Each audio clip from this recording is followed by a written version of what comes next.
One of the things I want you to remember about gouache is that gouache is very much like an oil paint or like acrylic, in which you are starting with a dark background and then putting the light on top of the dark base that you have, either in watercolor or in a base of gouache. So this one you can see is a very interesting little piece. Has a lot of striations in it, but it is completely gouache.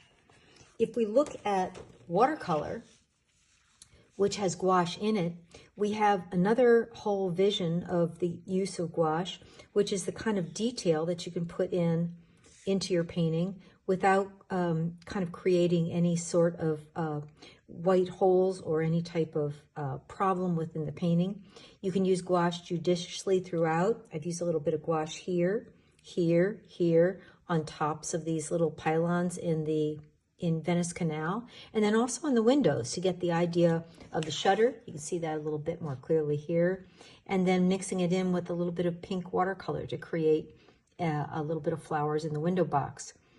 One of the things that gouache does also, you can see a little bit more clearly here, it does great highlights around figures and on tops of railings, as if the light is kind of coming through and filtering through. There are two kinds of gouache you can use. I mostly use Winsor & Newton, a designer's gouache, permanent white. But the other one that's really kind of a quasi-gouache, but is a very popular colorant, is called Jean Brillant No. 1.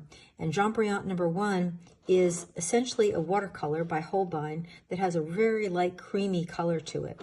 And if we put these guys away and we look carefully at our little figure here, you can see that the creamy glow that we have around the figure is from the Jean Brillant, and the rest of the gouache details are from white gouache, especially in the water areas down here.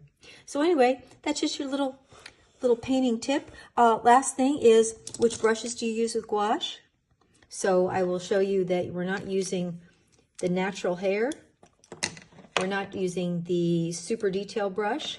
We would be using all synthetic brushes. These are the ones that you would want to use, ones that have a great tip, ones that hold a minimum amount of water, and ones that have a great point. So anyway, that's your little tip for today. Take care. Happy painting. Bye.